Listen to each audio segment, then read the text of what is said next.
Okay, we're going to build another page now, but on this page I need to first add an image. So let's have a look at the page. Ignore that. So it's this page that we're going to build. So it's the same process as before, but the first thing I need to do is add this image to the library, the Treeline library. So I already have a copy of this image saved. So let's go ahead and add it to the library first. So again, we're creating content because we're creating a new image. So upload a new image to the image library. Okay, so it's asking me to browse to the file. I've saved them here, but you can save them anywhere, and it's called the Albert Knight Suitcase. So I'm going to give it that title, Albert Knight Suitcase, just so we can find it later. I don't really need to give it a description. I don't need to give it a photo credit because there isn't one. Share this. If there were more than one site we could share it, but there isn't more than one site, so we don't need to. And it's coming from the old site, and I'm going to put it, well, it's not a collection, it's not working lives, it's actually catalogue. So I'm going to create a new section called catalogue and then upload it. Give it a second or two.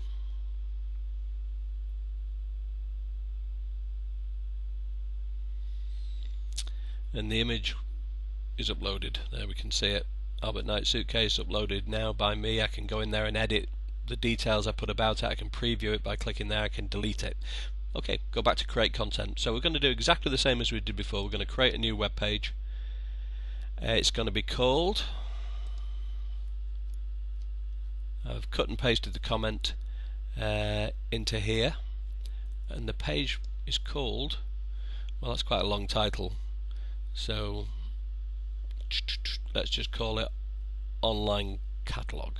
Oh, they've called it catalogue introduction, in fact, so let's call it that. Don't forget we're using capitals.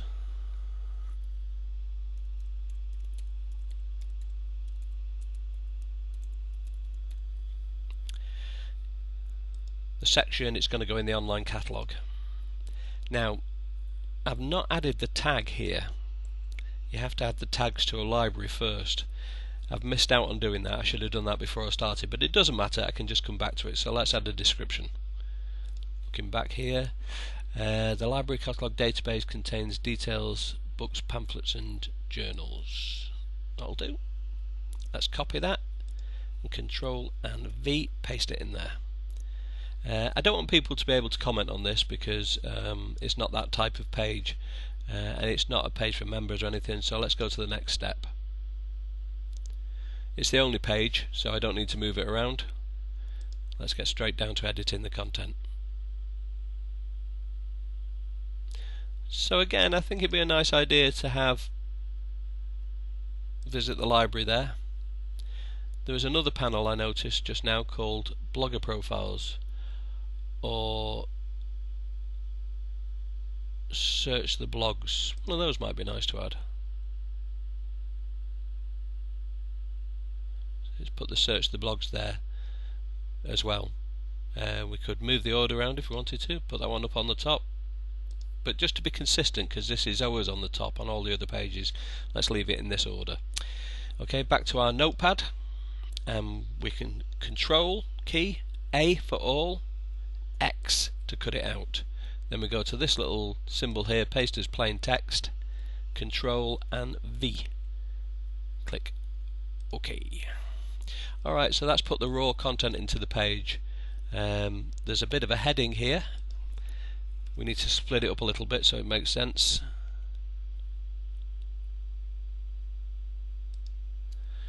That's just the title of the image that we looked at a minute ago. The library contains, so I'm just going to refresh my memory of how it looks. So there's sort of links, paragraphs, click here to search. So okay, I can see how they've broken it up, the library catalogue, the archives. Let's go back, the library catalogue, and then separate bit, catalogue from October 2013. So these are all bullet points, fairly straightforward. It's just like using Word. This is going to be a link. This is something from the old site that we don't need. It was just a bit of an apology with things were going wrong. That's a heading, search in the catalogue, search by author, uncatalogued items. So you see, I'm breaking the page up so it makes sense to the reader. We want to now make this into a heading. The heading style that we want to use here is called heading 4. Okay?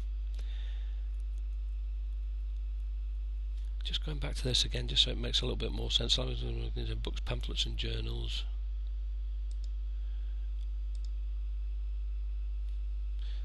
Let's make this the style, because again, keep it consistent. Yep. The archives from October. Just trying to get a feel for the page. We can't create this link yet because the catalogue's not there. So that's pretty much it really. They've used headings here. So let's put in some headings ourselves. Search in the catalogue, we just click on it. We used heading 4, which is bigger, so we'll use heading 5. Oops. Didn't want to do that, so I'm just going to go back. We make more of a gap there. And we're going to choose heading 5. Yep, that's better. Just get rid of that gap now. Going to have to create some space here, because what will happen is if I don't, it's going to pick up all the text rather than just the headline that I want. Make that heading 5, then just get rid of these spaces. Again, make this one heading 5.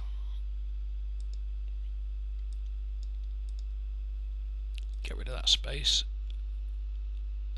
Now let's have a look, see what our page looks like by clicking preview.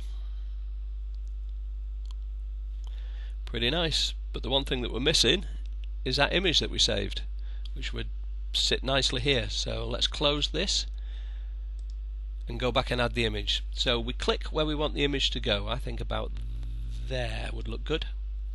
And then we go to the Treeline library. We choose an image from the site's image library, and there it is. It happens to be on the first page, but we could search by category. But because it's there, we'll just add it from here. Now, we actually want this to be about that size. So we pick the approximate size that we want it to be, which is 25% of this area here. So this width is 100%.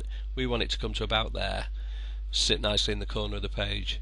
So we click the image to choose it, and this was called, as I recall, Albert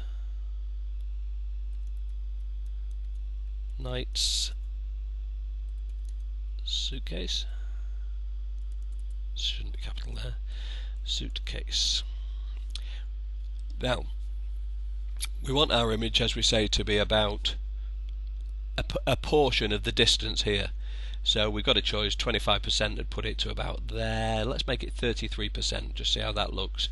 And because it's going to go over on this side, we need some padding, it's called, the space around the image, on this side so the text doesn't come right up to the image. So the padding that we add to the right hand side of the image is 10 pixels. Okay, we don't need to add any at the bottom, and we want to align it to the left hand side. If I was aligning it to the right, we'd put the padding on the left. You'll see what I mean when I click insert the image. So we've got to scroll down, insert, OK, there's our image, and as you can see there's this gap being created. This is 10 pixels, so the text here doesn't come straight up to the edge of the image, but we want the text to go up here and wrap around the image. So we highlight the image, and using this we wrap the text. There we go, simple as that. What I don't like is the fact that this has come up here, so let's just preview it. Yeah, you see we've got this one link here, so we need to put in a bit of a space there. So if we do a return, that pushes it back down, you see. It's just a little bit of creativity. So let's preview this again. Yeah, that looks better, doesn't it? Great. Done. So we'll close the preview, save the changes, publish this page. Yeah, publish it. So now we go back to our site again. Control and F5 just to clear all the cache, and our new page should now have appeared under the online catalogue. Catalogue introduction. There we go. Simple as that.